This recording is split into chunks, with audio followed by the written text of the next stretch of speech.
Olá, seja bem-vindo ao nosso canal. Você vai assistir uma mensagem bíblica ministrada nos cultos presenciais da Paz Church Palmas. Essa mensagem vai abençoar o seu coração. Por isso, queremos pedir que você compartilhe o link dessa palavra com seus amigos. Abra o seu coração. Eu quero ler com você primeira carta aos Coríntios, capítulo 11, versículo 24. Só uma parte desse versículo é tão poderoso isso aqui. 1 Coríntios 11, 24 diz assim: fazei isto em memória de mim. Curve a sua cabeça, eu quero orar por você agora. Espírito Santo querido, sem o Senhor nada podemos fazer. Essa é a certeza que eu tenho, a absoluta certeza que eu tenho, que sem o Senhor, esse tempo aqui seria só um tempo de ensino meramente humano, não mudaria a vida de ninguém. Por isso que nós precisamos de Ti, querido Espírito Santo, que o Senhor revele, que o Senhor tire o véu, e o Senhor fale no nosso coração, que o Senhor atraia a nossa atenção total, a Tua palavra poderosa que sustenta o universo. Em nome de Jesus, nós oramos e Te agradecemos. Amém e amém. Então Jesus disse isso: fazei isto em memória de mim. Vocês estão bem lembrados desse momento, né, quando Ele pega o pão e parte o pão, e Ele parte o pão, e aí Ele diz: olha, este é o meu corpo que é dado por vocês. Aí Ele diz: fazei isto em memória de mim. Então quando Ele parte o pão, e aí, da mesma maneira, semelhantemente, a Bíblia diz, ele pega ali talvez uma jarra e derrama aquela jarra na taça. E aí ele diz: este é o cálice da nova aliança, fazei isto em memória de mim. Ou seja, quando ele parte o pão e quando ele derrama o sangue, ele manda a gente fazer isso, por quê? Para lembrar, a palavra ali, a anamnese, não é? Para a gente pensar, para a gente lembrar, para a gente, considerar. Então ele diz: olha, nunca esqueçam o que eu fiz, nunca esqueçam que eu entreguei o meu corpo por vocês, ali naquela cruz, nunca esqueçam que eu derramei o meu sangue pela remissão dos vossos pecados, amém? Nós estamos livres, nunca esqueçam disso. Quando eu estava lendo isso, o que é que veio como revelação no meu coração? Veio uma pergunta dentro de mim. Também essa pergunta vale milhões, viu, Cris? Né? Veio uma pergunta dentro de mim: seria possível eu esquecer o que o Senhor fez? Por que Ele deixou isso, não é, a Santa Ceia, como um memorial para me ajudar a lembrar a sua obra por mim? Por que Ele deixou isso para mim? Eu nem precisava disso, porque eu jamais iria esquecer. Eu pensei assim. Mas, irmãos, à medida que eu fui estudando esse tema, eu fui pensando: olha, é muito sutil a gente esquecer, não é? Então, por isso que Ele deixou isso. E tem um paralelo tremendo no Antigo Testamento. Eu nunca tinha observado isso nessa perspectiva de: cuidado, não esqueça. Cuidado, você pode esquecer, não é? Perigo, você pode esquecer.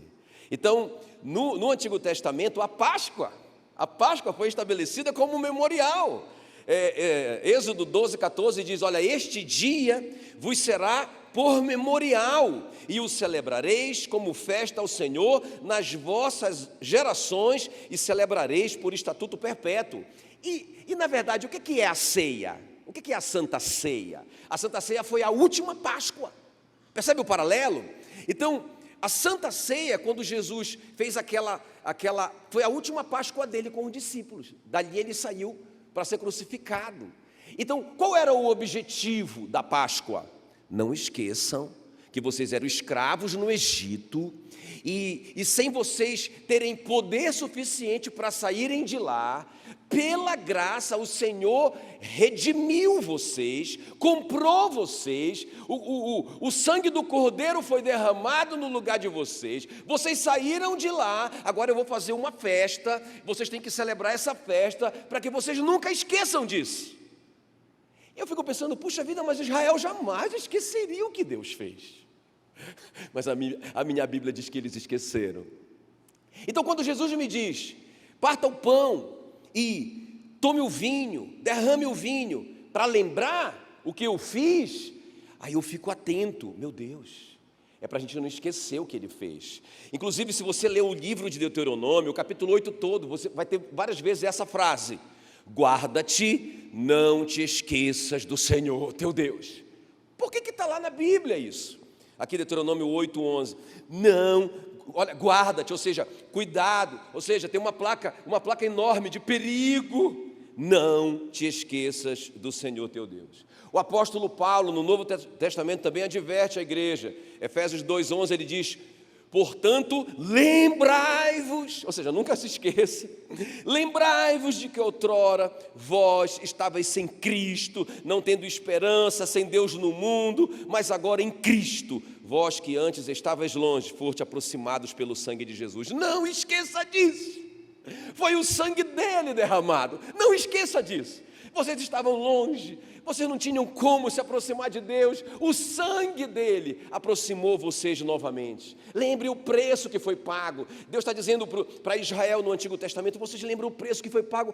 Quantos cordeiros foram mortos, não é? Para que eles fossem livres. Olha o preço que foi pago, foi tão caro libertá-los de lá. Agora no Novo Testamento o preço foi maior ainda. O apóstolo Pedro diz em 1 de Pedro 1:18: não foi mediante coisas corruptíveis, como prata ou ouro, ou seja, essas coisas sem valor, que fostes resgatados, mas pelo precioso sangue, como de cordeiro sem defeito e sem mácula, o sangue de Jesus. Aplaude ele aí. Aleluia. Agora a questão é, presta bem atenção, por que nós esquecemos? Então, essa foi a minha meditação. Eu não estou trazendo uma palavra para você. Essa palavra foi primeiro para mim. Cuidado, Jackson. Cuidado para você não se esquecer. Lembra, Jackson. Né? E aí, essa palavra foi para mim. Então, e eu pensei, por que, Senhor, nós esquecemos? Por que Israel esqueceu? Porque no Novo Testamento, a gente é capaz de esquecer tanto o amor. Então, quer ver como é muito claro, Deuteronômio 8:12, aí eu quero que vocês leiam comigo. Olha o que o Moisés falou para eles, não é? Olha, para não suceder que depois de teres comido e estiveres farto, de barriga cheia, depois de haveres edificado boas casas e morado nelas, depois de se multiplicarem os teus gados e os teus rebanhos, e se aumentar a tua prata e o teu ouro, e ser abundante tudo quanto tens, se eleve o teu coração e te esqueças do Senhor teu Deus, que te tirou da terra do Egito, da casa da servidão. E no versículo 8:17 diz assim, olha: não digas no teu coração, a minha força e o poder do meu braço me adquiriram estas riquezas. Antes te lembrarás do Senhor teu Deus, porque é Ele que te dá força para adquirires riquezas. Irmãos, o que foi que distraiu Israel?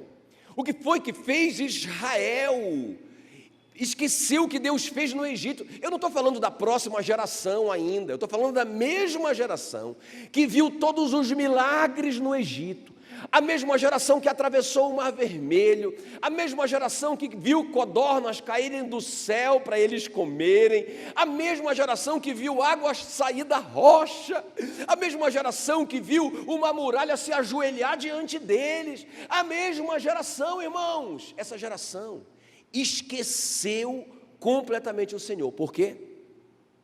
Por quê? Escuta bem o que eu vou te falar. Por causa do barulho do mundo, por causa da beleza do mundo. Eles entraram na bênção, eles entraram na promessa e começaram a ter sucesso, e começaram a ficar ricos, e começaram a construir casas, e começaram a focar tanto nessas coisas, que eles esqueceram o Senhor. E quando eu olho para a minha geração, olho para mim mesmo, eu digo, meu Deus, nós temos muito mais coisas para nos vislumbrarmos hoje.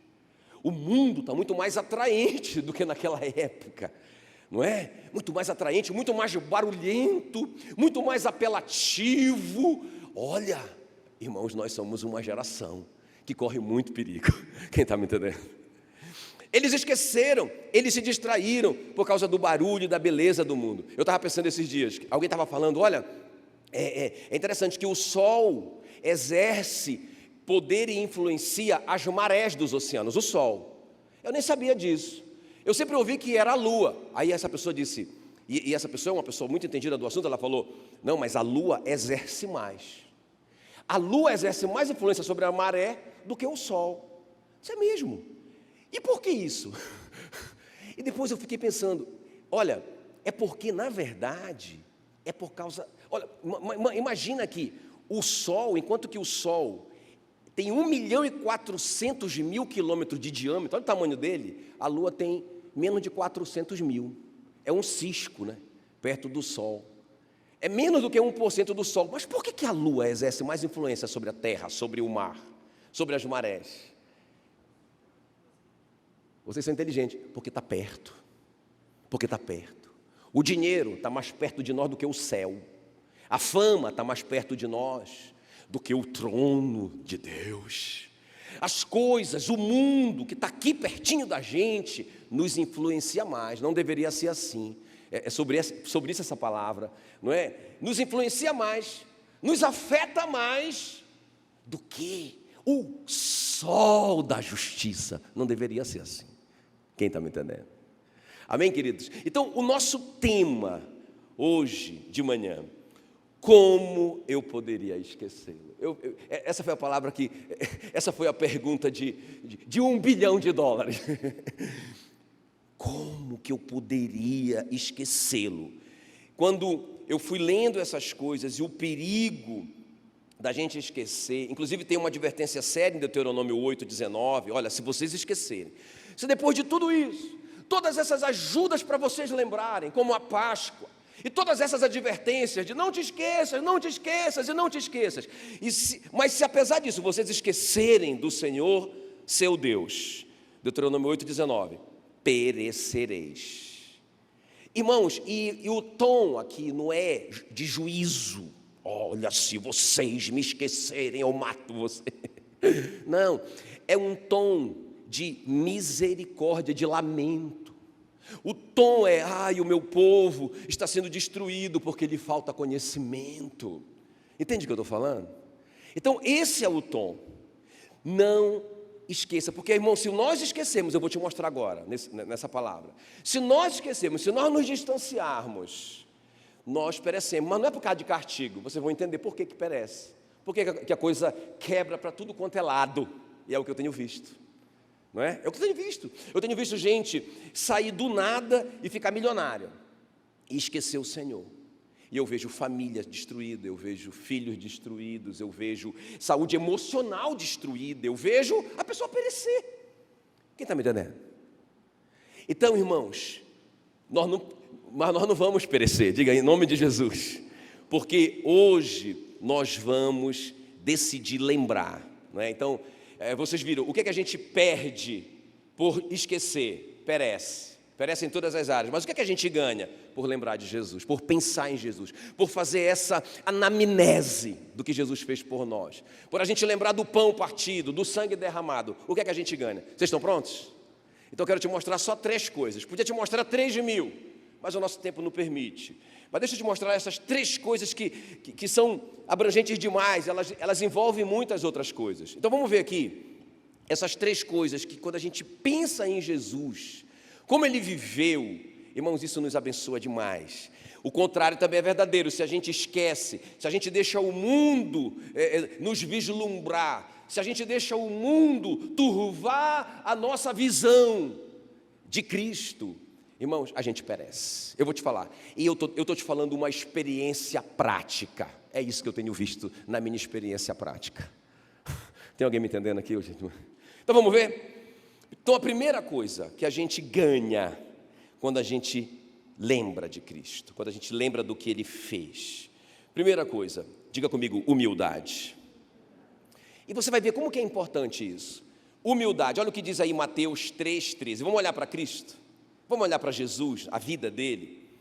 Por esse tempo, dirigiu-se Jesus da Galileia para o Jordão. Para quê? Me ajuda aí.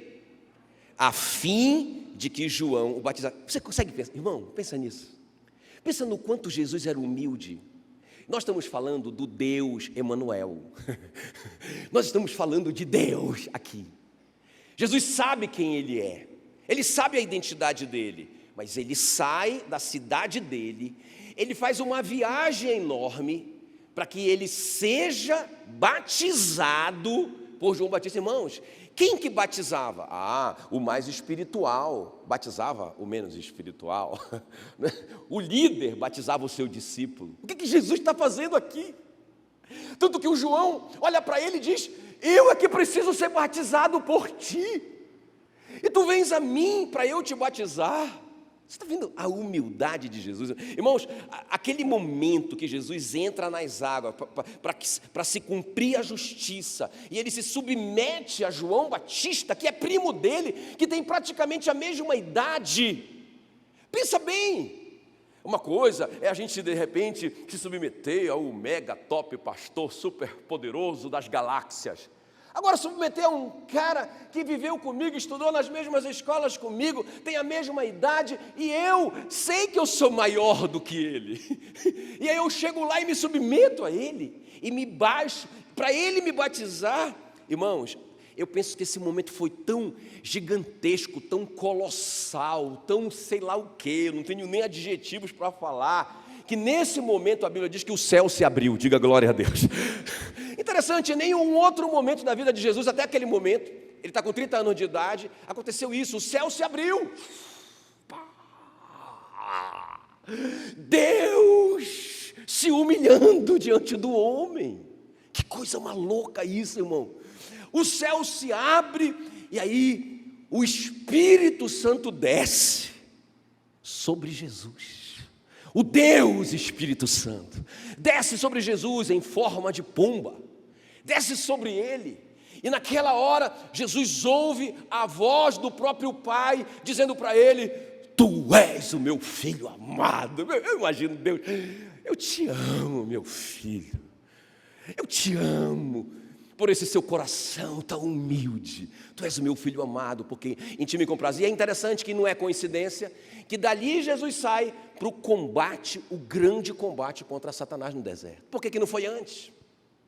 Porque aqui Jesus recebe toda a autoridade, porque não há autoridade sem submissão a uma autoridade. Que coisa! E aí Jesus vai para o deserto, combate com Satanás, irmãos, e é nocaute. Diga glória a Deus. Sabe, então quando eu olho para Jesus assim, eu digo: meu Deus, eu não posso tirar os olhos dele, porque se eu tirar os olhos dele, se eu esquecer Jesus na minha vida, na minha rotina, no meu dia a dia, se eu parar de pensar nele, no que ele fez, fazer isto em memória de mim. Olha, assim como eu parti o meu corpo, assim como eu derramei o meu sangue por vocês, nunca esqueçam isso, nunca esqueçam isso. Então, irmãos, quando eu tiro os olhos dele, qual que é a minha tendência? Qual que é a tendência do ser humano, a tendência da carne? Eu achar que eu sou o cara, eu sou o cara, não é? Glórias a mim, aleluias. Sabe, irmãos, porque veja bem, pastor, mas o que é que eu ganho sendo humilde, igual Jesus? Primeiro, uma vida vitoriosa, porque o Tiago 4:6, ele diz: Deus dá maior graça. Diga maior graça. Diga maior graça. Se tem uma graça maior, porque tem uma graça menor. Ele dá mais favor imerecido, pelo que ele diz: Deus resiste ao soberbo, ao orgulhoso, mas ele dá graça aos humildes. Quem quer receber o favor imerecido de Deus? Irmãos, qual que é o segredo? Eu não posso me ensoberbecer. Provérbios 16:18 diz que a soberba ou o orgulho precede a ruína, e a altivez de espírito, a queda. Então, se eu quiser ter uma vida vitoriosa, se eu quiser receber favor imerecido, se eu não quiser ser arruinado, se eu não quiser cair, irmãos, eu preciso ser humilde. Agora, para que eu seja humilde, qual é o segredo? Abre o olho para olhar Cristo.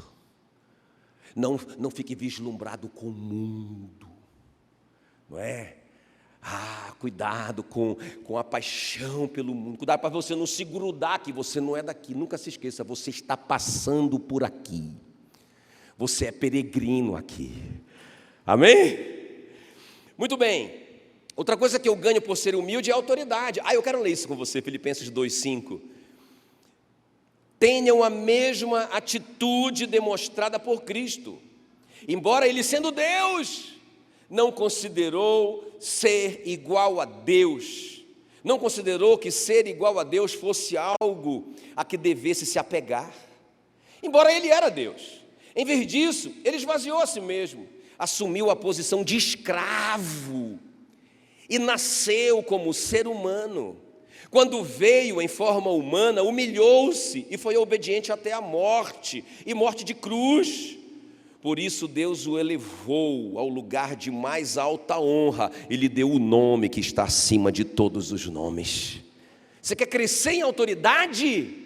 Seja humilde. Agora, como que eu vou ser humilde? Se eu tirar os olhos de Cristo.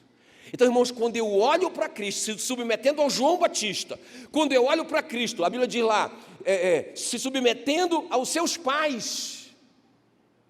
A Bíblia diz que ele foi submisso aos seus pais. Quando eu olho para Cristo, submetendo a um governo corrupto, pagando seus impostos corretamente, e submetendo a tirania do César.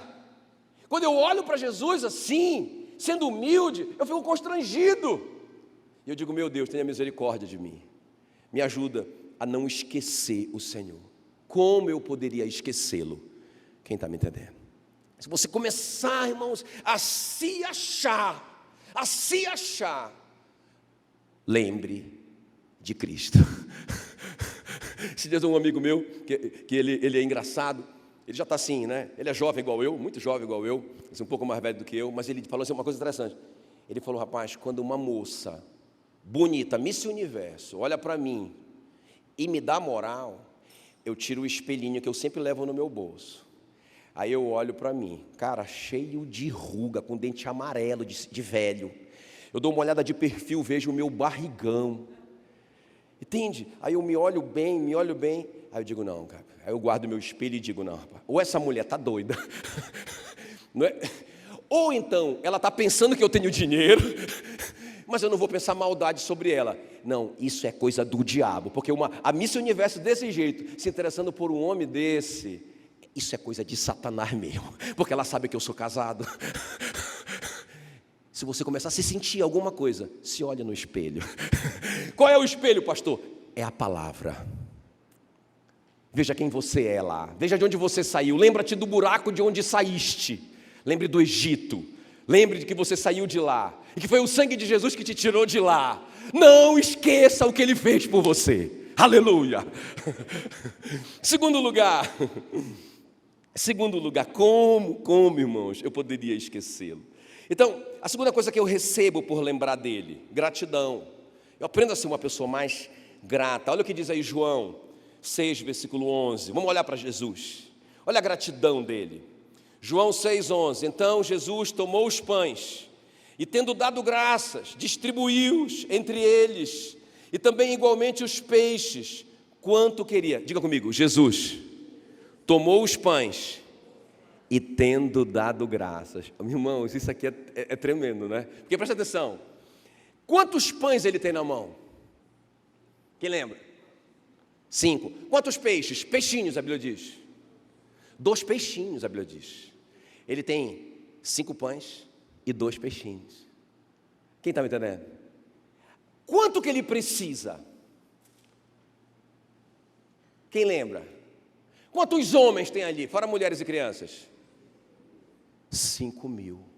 Então ele tem 5 pãezinhos e 2 peixinhos, mas a necessidade dele, para pelo menos alimentar os homens, só os homens, ele precisava pelo menos de 5.000 pães e 5.000 pedaços de peixe.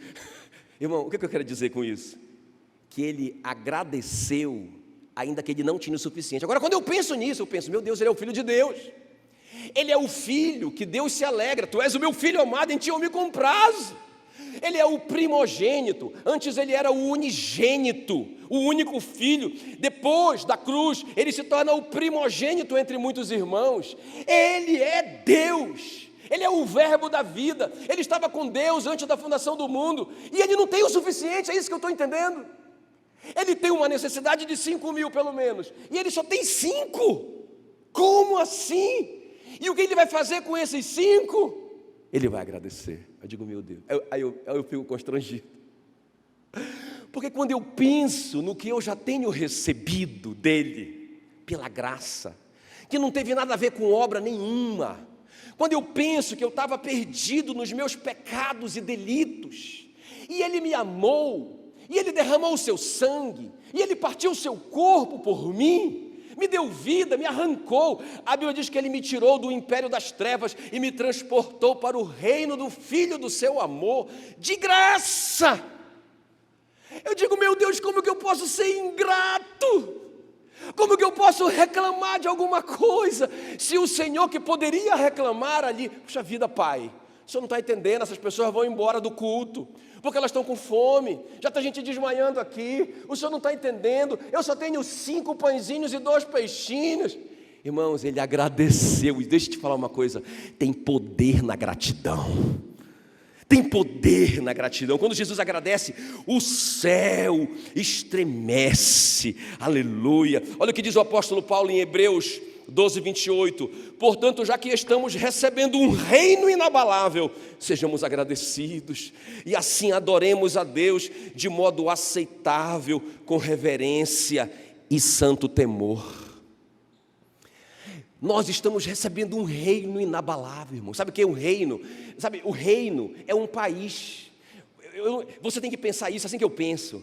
Vai chegar a hora, né, que eu vou chegar lá nesse reino.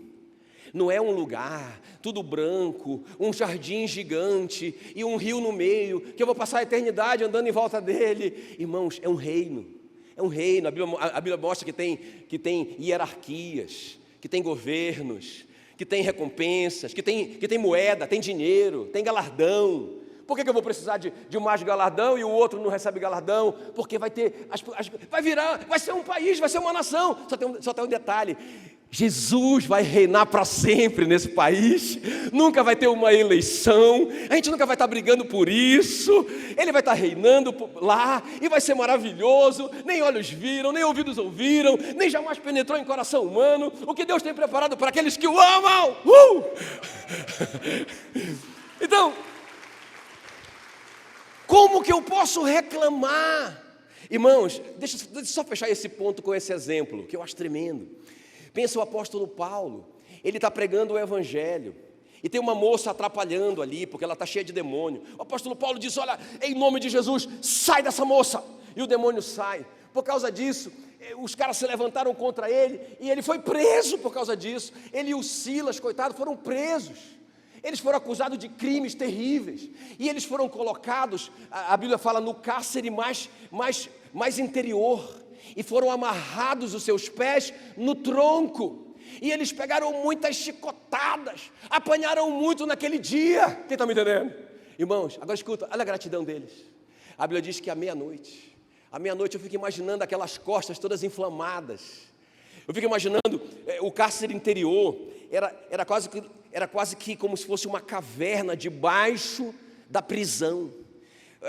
Os historiadores dizem que os dejetos da parte de cima caía tudo lá embaixo.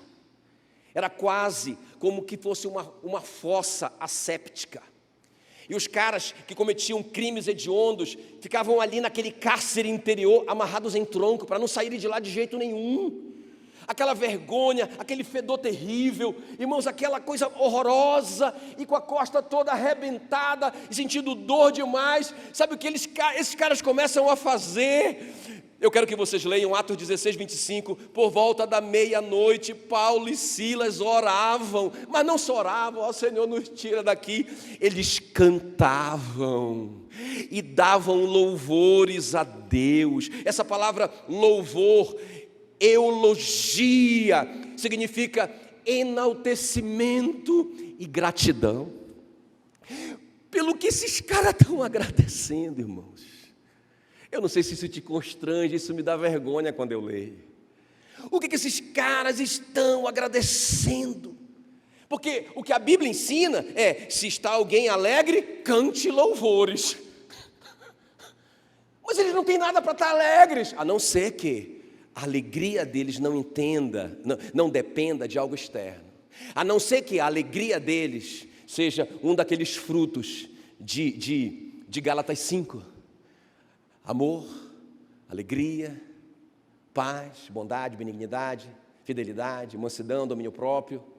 A não ser que a alegria seja fruto do Espírito Santo, para que esses caras continuem estando alegres, vivendo uma miséria dessa. Irmãos, quando eu penso em Cristo, eu penso que Ele foi muito grato. Então, faz essa pergunta para você: como? Fala aí, como? Agora grita: como eu poderia esquecê-lo? Qual que é a primeira coisa que você recebe quando você olha para Cristo, quando você faz essa anamnese, quando você lembra da obra dele, quando você o visualiza na sua vida, no seu dia a dia? O que é que você recebe em primeiro lugar? Humildade. Ele, mesmo sendo Deus, se humilhou a si mesmo. Ele foi humilde. E ele recebeu o nome que está acima de todo nome. Vale a pena, não é? Amém? Vale a pena. Agora, segunda coisa: gratidão. Quando você vê Jesus, o Filho de Deus, o primogênito, agradecendo por tão pouco, Ele precisando de tanto. Irmãos, isso tem que nos constranger. Amém? Por isso que a gente não pode tirar os olhos de Cristo. Por isso que a gente não pode esquecê-lo, senão a gente vai ficar ingrato. Senão a gente vai começar a reclamar por coisas que a gente tem e nem se toca que a gente tem. Quem está me entendendo? Eu saí daquela UTI ali. Cheguei em casa naquela noite, vendo não só o Jaques, eu vendo várias pessoas ali, não é? Entubadas naquela situação, sem saúde, jovens, sem saúde. Aí eu cheguei em casa e pensei, orei com a Meila, disse: amor, nós somos milionários, sabia? Eu falei para ela: sabia que eu sou um cara... Primeiro eu comecei assim com ela, disse: amor, sabia que eu sou um cara muito rico? Ela: sou muito rico. Na verdade, eu sou milionário. Pensei no Steve Jobs, que morreu de câncer no pâncreas, e pensa no meu pâncreas top das galáxias, que ele não conseguiu comprar um. Então, se ele tinha bilhões, ele era bilionário e não conseguiu comprar o que eu tenho, então eu sou mais rico do que ele. Como que eu posso esquecer o meu Senhor, que me deu tanto, que agradeceu por tão pouco? Quem está comigo aqui? Vamos terminar?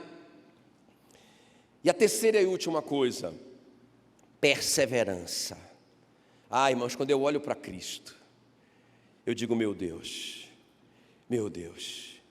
eu quero essa perseverança. E nós temos isso porque o Espírito Santo habita em nós. Olha o que diz aí Lucas 22, 44.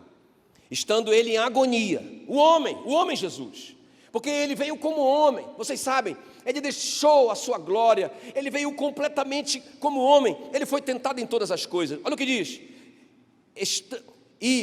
estando ele em agonia. Irmãos, ele estava agoniado demais. Eu não sei se você já sentiu tanta agonia. Ninguém sentiu uma agonia como essa, eu sei. Eu vou te explicar por quê. E estando ele em agonia, orava mais intensamente, e aconteceu que o seu suor se tornou como gotas de sangue caindo sobre a terra. Irmão, naquele momento ali no Getsemane, não é? Inclusive, isso aqui é um fenômeno que pode acontecer em estresse profundo. A pessoa pode sangrar pelos poros. O caso dele foi tão grave que ele pingou. Isso é muito raro, acho que nunca nem aconteceu, só com ele. Mas por que isso aconteceu? Porque aquele momento, irmãos, foi o momento mais difícil para ele como ser humano. Não por causa da cruz. Talvez pessoas já sofreram mais do que Jesus, no sentido da cruz, não é? Mas qual que era o grande sofrimento dele? Irmãos, Deus iria abandoná-lo, ele sabia disso. Por quê? Porque naquele momento, todos os nossos pecados, de toda a humanidade, até aquele momento, e até os nossos já estavam lá, e até os que vêm depois de nós, se Jesus não voltar, estavam sendo colocados na conta dele. Tem alguém me entendendo? Então pensa, alguém que é puro, alguém que é santo, alguém que jamais pecou, agora estava sendo amaldiçoado pelo pecado. A Bíblia diz que ele se fez maldição em nosso lugar, para que nós fôssemos libertos da maldição da lei. Então ele estava sendo amaldiçoado ali com toda a carga de pecado. E ele sabia que por causa daquela carga de pecado que estava vindo sobre ele, aquele lixo da humanidade todo que estava sendo depositado sobre a vida dele, ele sabia que o Pai precisava recuar. Por isso que ele diz: Deus meu, por que me desamparaste? Ele sabia, porque a Bíblia diz que Deus, o pecado do homem, não é? Isaías 52, 1 e 2, faz separação entre Deus e o homem. Ele sabia disso. E naquele momento de profunda dor, ele soa a gota de sangue. Mas, irmãos, ele não desistiu. Isso me constrange. Porque por muito menos agonia do que essa, eu já pensei em desistir. Não é? Em alguma área da minha vida. Por muito menos sofrimento do que esse, sem comparação, não tem como a gente comparar. Eu já pensei em desistir. Irmãos, na hora que ele está sendo preso, os caras vêm, batem nele e começam a prender ele. O apóstolo Pedro tira a espada para defender Jesus. E olha o que ele diz: guarda a tua espada. Acaso pensas que não posso rogar a meu Pai, e ele me mandaria neste momento mais de 12 legiões de anjos?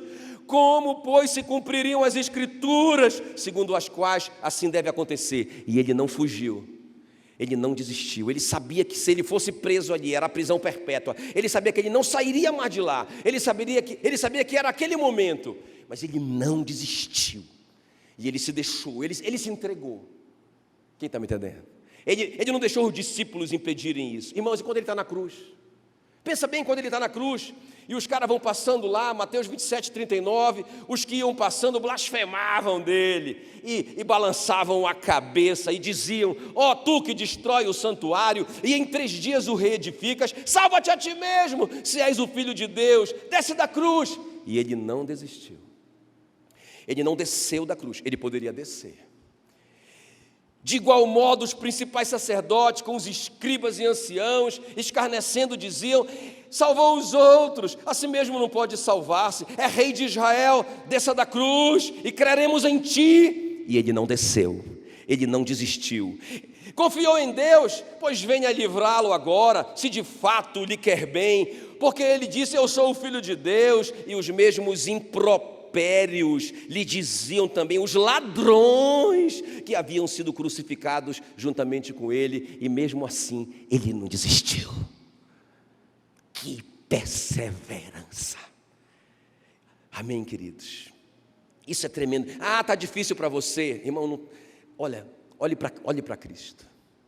Se nós olharmos para Cristo, nós não vamos desistir. Porque eu fico pensando assim: olha, meu Deus, se não tivesse acontecido isso comigo, se Jesus não tivesse partido o pão, o corpo dele, se ele não tivesse derramado o cálice, o sangue dele, eu ainda era escravo de Satanás. Então, meu Deus, eu não tenho direito de desistir. Quem está me entendendo? Porque ele foi até o fim por mim. Por isso que o apóstolo Paulo diz em Hebreus 10, 38, o meu justo viverá pela fé, e se ele retroceder, ou seja, se ele desistir, nele não se compraz a minha alma. Nós, porém, não somos daqueles que retrocedem, diga aleluia. Como eu poderia esquecer o meu Cristo, que perseverou por mim até o fim? Amém, queridos?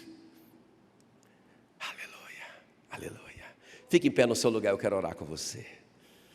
Aleluia. Eu quero que você saia daqui com essa pergunta no seu coração: como eu poderia esquecê-lo? Aí você já sabe a resposta. Tem como esquecê-lo? Tem como esquecê-lo? Gente, acabei de dizer que tem. Como que eu posso esquecê-lo? Se eu parar de pensar nele, se eu parar de ler a respeito dele, se eu parar de fazer essa anamnese, se eu começar a ficar tão vislumbrado com o mundo, irmãos, nós vamos esquecê-lo. E se eu esquecer, eu vou me tornar, escuta bem, eu vou me tornar soberbo, e a soberba precede a ruína. Se eu esquecê-lo, eu vou me tornar ingrato, e se eu esquecê-lo, eu vou ser uma pessoa fraca.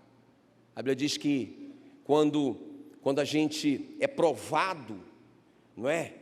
ali naquela provação, a nossa força se aparece ou não. Se és fraco na hora da tentação, na hora da tribulação, é porque a tua força é pequena. Amém, queridos?